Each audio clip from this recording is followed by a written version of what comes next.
the spiritual sickness of boredom, and the need for re-enchantment.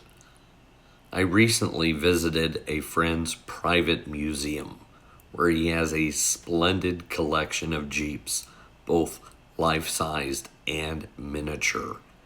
As I marveled at his collection, I realized that not many people truly collect things anymore. Many accumulate possessions, piling up neglected clutter. They hoard, but that is not the same thing as collecting. A true collector engages with their collection, appreciating each piece, while a hoarder ignores, neglects, and eventually tunes out their awareness of the excess. A collector is enamored, even enchanted by their collection, while the hoarder is weighed down by theirs. The difference between hoarding and collecting is not in the quantity of things, but in the relationship to them. A hoarder amasses objects indiscriminately, allowing them to accumulate dust and disorder. The hoarded items lose their individuality, becoming an overwhelming burden rather than a source of joy. In contrast, a collector carefully curates, studies, and delights in each piece, finding meaning and connection in them. The collector is continually engaged while the hoarder is passively suffocated. I admire my friend because I see in him a youthful, playful quality that attends all spiritually healthy people. This quality is lacking in many. His collection is not just a display of objects, but an expression of joy, curiosity, and wonder. A reminder that true delight is found in engagement, not mere accumulation. I recently saw the same delight in my grandson. He and his parents have been collecting Pokemon cards together. They are not hoarding them, shoving them into boxes where they'll never be seen again. They are spending time looking at them, organizing them into categories, and finding interesting ways to display the cards. Sadly, the art of collecting, whether it be coins, stamps, Jeeps, or Pokemon cards, is becoming a lost art because many have lost the wonder of being alive. There is a deep spiritual sickness that has settled over much of the postmodern world. This sickness is boredom. It is not merely the absence of entertainment, something that could almost never happen in our entertainment-driven culture, but a weariness of the soul, a loss of wonder, a dulling of the senses to the grandeur of creation. In Orthodoxy, G.K. Chesterton observed that children, because of their abounding vitality, delight in repetition. They always say, "Do it again," and the grown-up person does it again until he is nearly dead. For grown-up people are not strong enough to exult in monotony. Chesterton speculates that perhaps God himself is strong enough to delight in what we call monotony. That he says every morning, "Do it again," to the sun, and every evening, "Do it again," to the moon. It is not necessity, but joy that makes him sustain the world. But we, having sinned and grown old, have lost this capacity for delight and have become older than our Creator. C.S. Lewis, in his essay on bicycles, describes 4 stages of experience: unenchanted, enchanted, disenchanted, and re-enchanted. These stages offer a powerful lens through which to understand the spiritual sickness of boredom and the pathway to its cure. Let's start with the unenchanted stage, blind to wonder. In childhood, there are many things we do not notice because we have not yet been introduced to their magic. A child who has never learned to ride a bicycle sees it as an ordinary object, a mere machine with wheels. Similarly, the unenchanted person sees the world as mundane, never having glimpsed its deeper meaning.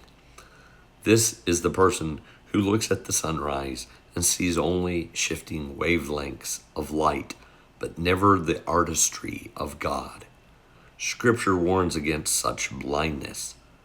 Though seeing, they do not see. Though hearing, they do not understand. Matthew 13:13.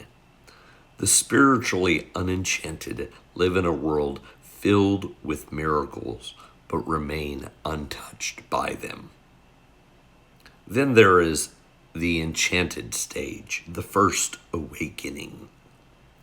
Then comes the moment of discovery. A child learns to ride a bike for the first time, and suddenly the world opens up in an exhilarating new way. What was once an ordinary object becomes a key to adventure. Likewise, in the life of faith, there is a moment when the world becomes enchanted with meaning. A person encounters the beauty of Scripture, the joy of worship, or the breathtaking realization that the world is not empty, but charged with the grandeur of God. This is the experience of the psalmist who says, "O taste and see that the Lord is good." Psalm 34:8. It is the awakening to wonder. Then there is the disenchanted stage, the loss of wonder. But over time, something tragic often happens. What was once thrilling becomes routine. The child who once exulted in the freedom of the bicycle ride now takes it for granted. The Christian who once wept at the grace of God now yawns through a Sunday service. This is the creeping sickness of boredom.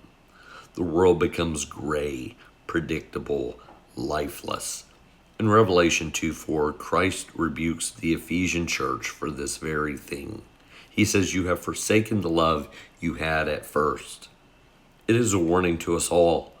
When we lose our sense of awe, we drift into spiritual dullness. Then finally, there is the re-enchanted stage, seeing with new eyes. Yet Lewis speaks of this final stage of re-enchantment. This is the rediscovery of wonder, but now with a deeper understanding.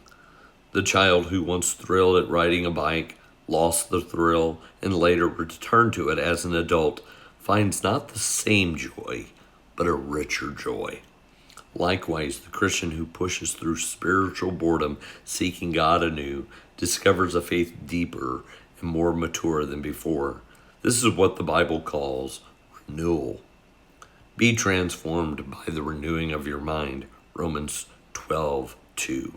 This is a call to regain the eyes of a child, to learn to say once again, "Do it again," not out of mindless repetition, but out of the joy of encountering God's faithfulness anew in each day. Conclusion: the cure of boredom. If boredom is a sign of spiritual sickness, then re-enchantment is the cure. We must learn to see the world with fresh eyes, to rediscover the beauty of what has become familiar. Chesterton was right. Our Father is younger than we. He delights in creation with an eternal appetite for wonder.